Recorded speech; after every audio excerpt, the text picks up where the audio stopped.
எல்லாருக்கும் வணக்கம்.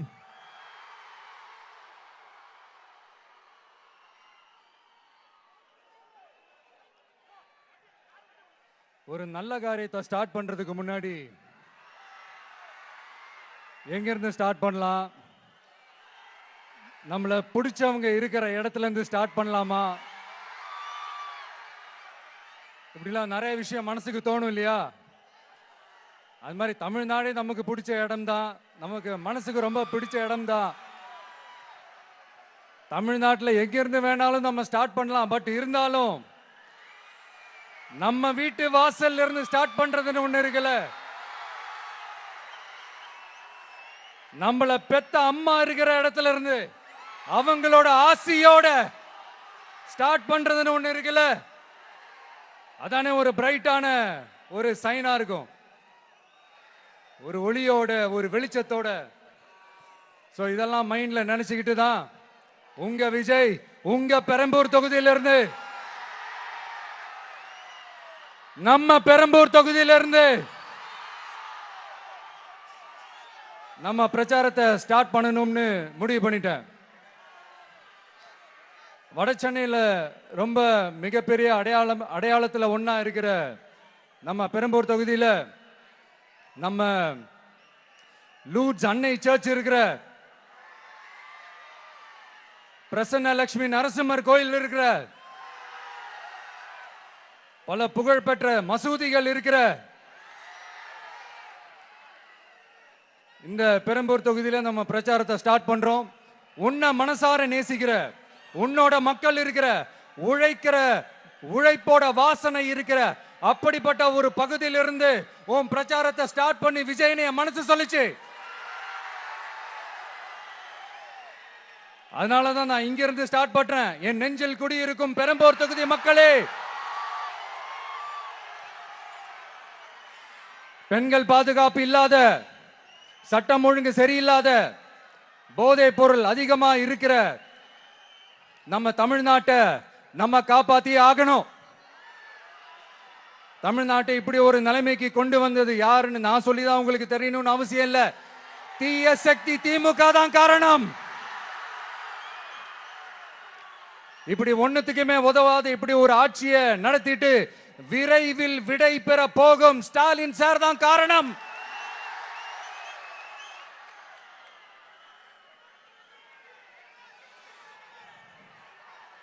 இந்த 5 வருஷத்துல என்ன நடத்தினாங்க? ஆட்சி நடத்தினாங்களா இல்ல வேற ஏதாவது நடத்தினாங்களா? ஒரு சோறு தண்ணி கூட இல்லாம இருந்திரலாம் போல, ஒரு அடிப்படை வசதிகள் கூட இல்லாம எப்படி இருக்கிறது? நம்ம பொம்பளை பிள்ளைங்களா ராத்திரில டாய்லெட் கூட போக முடியல. போயிட்டு வர கேப்ல என்ன நடந்துருமோ என்ன ஆயிடுமோ பதட்டத்தோட இருக்க வேண்டியதா இருக்கு. ஒரு பாட்டி வயசுல இருக்கிறவங்களுக்கு கூட பாதுகாப்பு இல்ல. ஒரு டீ கடையில நிம்மதியா டீ குடிக்க முடியல. போதையை போட்டு வந்து எல்லாரும் வெட்டிட்டு போயிடறானுங்க. இதெல்லாம் நாடா இல்ல காடா? இங்க கவர்மெண்ட் ஒண்ணு இருக்குதா இல்லையா? 5 வருஷம் போலீஸ் டிபார்ட்மெண்ட் கையில வச்சிருக்கிற ஸ்டாலின் சார் ஒரு அடிப்படை பாதுகாப்பை கூட கொடுக்க முடியலன்னா எதுக்கு இந்த ஆட்சி, எதுக்கு இந்த அதிகாரம்? அதனால என்னுடைய அம்மா, அக்கா, தங்கைகளே, தோழர்களே, இளைஞர்களே, நண்பர்களே, உங்களை நான் கேட்கிறேன், இந்த தீய சக்தி திமுக ஆட்சியில பாதுகாப்பு இருக்கா? இந்த தீய சக்தி திமுக ஆட்சியில குழந்தைகளுக்கு பாதுகாப்பு இருக்கா? இந்த தீய சக்தி திமுக ஆட்சியில நீங்க நிம்மதியா இருந்தீங்களா? ஸ்டாலின் சாருக்கு மக்கள்லாம் முக்கியமே கிடையாது. மக்களுக்கான அடிப்படை வசதிகள், பாதுகாப்பு, இதெல்லாம் எதை பத்தி முக்கியமே கிடையாது. அவருக்கும் இந்த திமுக அரசுக்கும் இந்த 5 வருஷத்துல என்ன முக்கியம் தெரியுமா? குடும்பத்தோடு சேர்ந்து கொள்ளையடிச்சதான் முக்கியம்.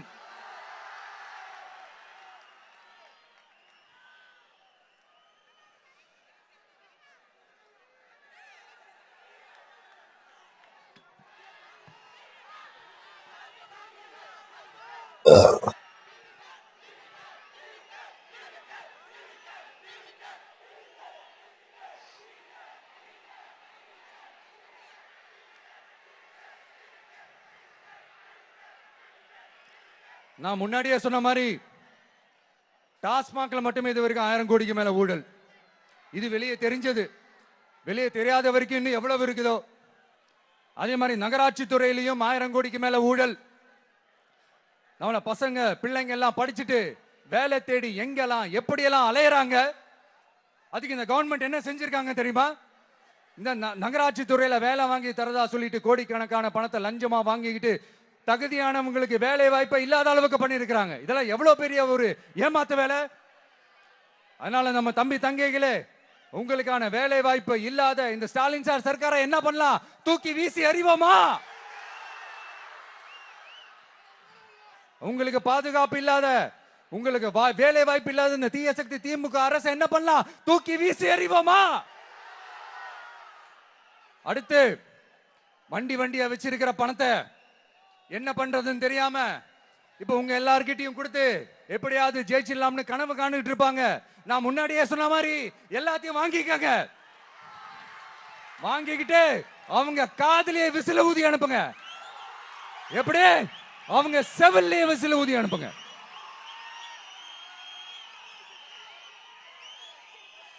எப்படி ஸ்மார்ட்டா நம்மளை ஏமாத்தி கொள்ளையடிச்சாங்களோ, நாமளும் ஸ்மார்ட்டா இந்த திமுக அரசுக்கு வேட்டு வைக்கணும். வைப்பீங்க தானே? உங்களுக்கும் நம்மளுடைய ஜென்சி கிட்ஸுக்கும் நான் சொல்லிக்கிறது ஒண்ணுதான். ஏப்ரல் 23ஆம் தேதி காலங்காத்தால பக்காவா ரெடி ஆயிட்டு உங்க ஓட்டர் ஐடி கார்டை கையில் எடுத்துக்கிட்டு முதல்ல பூத்துல போய் நின்னு அந்த விசிலுக்கு நேரா இருக்கிற அந்த பட்டனை ஒரு அழுத்துங்க. உங்க வீட்டுல இருக்கிற ஒவ்வொருத்தரையும் அழைச்சிட்டு போங்க. வெளியூர்ல இருந்து இங்க சென்னையில இருந்தீங்கன்னா ஊருக்கு போகணுமே ஓட்டு போடணுமே சொல்லி அசால்ட்டா இருந்துடாதீங்க. அட்வான்ஸா உங்களுடைய டிக்கெட்டை புக் பண்ணுங்க. இது ஒரு தலைமுறைக்கான தேர்தல், உங்களுக்கான தேர்தல். எவ்வளவு பெரிய வசதியான வாழ்க்கையா இருந்தாலும் எல்லாத்தையும் உதறி தள்ளிட்டு உங்களுக்காக மட்டுமே வந்திருக்கிறேன். உங்களுக்காக நன்றி கடன் செலுத்துறதுக்காக மட்டுமே வந்திருக்கிறேன். எல்லா வழிகளையும் தாங்கிக்கிட்டு உங்களுக்காக மட்டுமே வந்திருக்கிறேன். ஒரு நாளும் பொய் சொல்லி உங்களை நான் ஏமாத்த மாட்டேன். இந்த 4 முனை போட்டி 40 முனை போட்டி எத்தனை முனை போட்டி எத்தனை உருட்டினாலும் இங்க 2 முனை போட்டி தான்.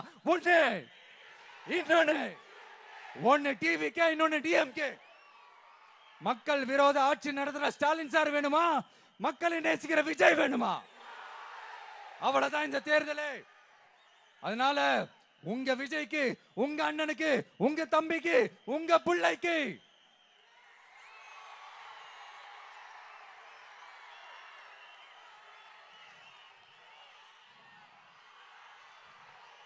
ஒரே ஒரு வாய்ப்பு கொடுங்க.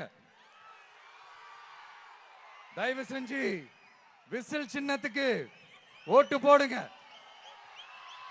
இது ஒரு விசில் புரட்சி தேர்தலா இருக்கணும். வேற வேட்பாளர்களை நிறுத்தினாலும் அந்த வேட்பாளரும் நானும் இந்த விஜயும் வேற இல்லை. கான்பிடென்ட்டா இருங்க. நல்லதே நடக்கும். வெற்றி நிச்சயம். மீண்டும் சந்திக்கும் வரை நன்றி, வணக்கம்.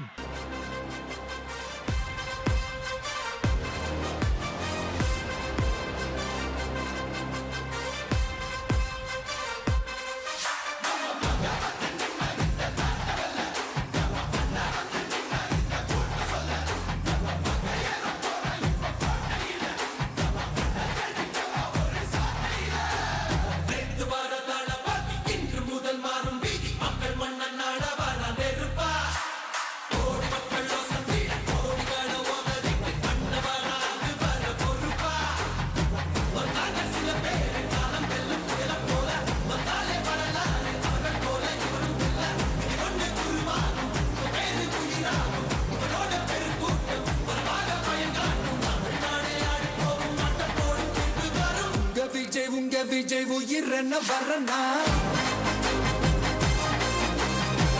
விஜய் உங்க விஜய் எளியவன் குரல் தான். விஜய் உங்க விஜய் தனியால் இல்ல கடல் தான். விஜய் உங்க விஜய் எளியவன் குரல் தான். விஜய் உங்க விஜய் தனியால் இல்ல கடல் தான். மக்கள் தானே மன்னர்களை உனக்கு காட்ட வரனா?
பண்ண வரனா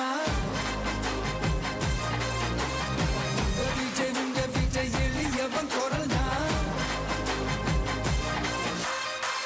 விஜய் உங்க விஜய் தனியார் இல்ல கடல்னா விஜய் உங்க விஜய் எளியவன் குரல்னா விஜய் உங்க விஜய் தனியார் இல்ல கடல்னா மக்கள் தானே மன்னர்களை உனக்கு காட்ட வரனா